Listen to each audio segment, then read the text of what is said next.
ইন্দ্রাণীর সঙ্গে বিশ্বাসঘাতকতা করায় এবার আয়ুষকে চরম শাস্তি শোনালো গুরুজি। হ্যাঁ বন্ধুরা, ভিডিওতে লাইক দিয়ে দেখতে থাকুন। যে মুহূর্তে কিনা ইন্দ্রাণী গাঙ্গুলির পা মুচকে যাওয়ার কারণে এক পর্যায়ে ইন্দ্রাণী গাঙ্গুলিকে বাড়িতেই থেকে যেতে হয় এবং মূর্তি আনার জন্য যখন কিনা ইন্দ্রাণী গাঙ্গুলি কুসুমকে আদেশ করে আয়ুষের সঙ্গ দেওয়ার জন্য, ঠিক সেই সময় আয়ুষ এবং কুসুম মন্দিরে যাওয়া মাত্র আয়ুষ যখন বলতে থাকে যে আজকে যখন ঈশ্বর তার এই পর্যন্ত এনেছে, তাহলে আজকের কোনো মতে আয়ুষ্মান গাঙ্গুলি খালি হাতে ফিরে যাবে না। আজকে আমি আমার মনের কথা তোমাকে খুলে বলবো।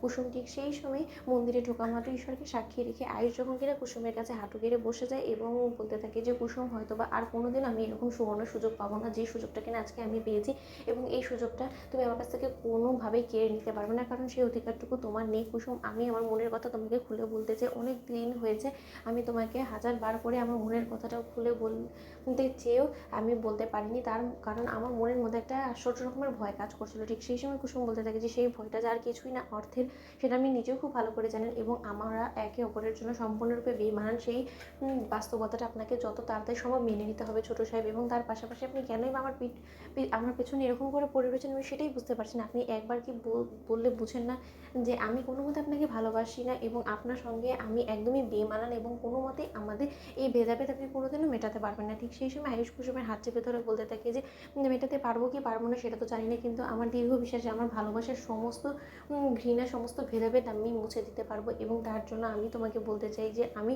তোমাকে আমার জীবনের থেকেও বেশি ভালোবাসি, এবং আমার জীবনে তুমি ছাড়া আমার জীবনটা সম্পূর্ণরূপে অন্ধকার, এবং তুমি যদি আমার না হও তাহলে আমি হয়তো কোনোদিনও আমার এই অসম্পূর্ণ ভালোবাসাটাকে পূর্ণতা দিতে পারবো না। এবং তুমি যদি একবার আমার হও তাহলে হয়তো বা আমি গোটা পৃথিবীর সঙ্গেও লড়তে পারবো, কিন্তু তোমাকে আমার শুধু পাশে চাই। কুসুম, তুমি কেন বুঝতে চাইছো না বলো তো? আমরা যদি একসঙ্গে হয়ে যাই তাহলে কোনো বিপদ আমাদেরকে নাগাল পাবে না, এবং তুমি যে আমাকে চিরকাল আমাদের পরিবারকে এবং আমাকে রক্ষা কবচ হয়ে বাঁচিয়েছো, সেই সমস্ত কিছু কেন তুমি ভুলে যাচ্ছ বলো তো?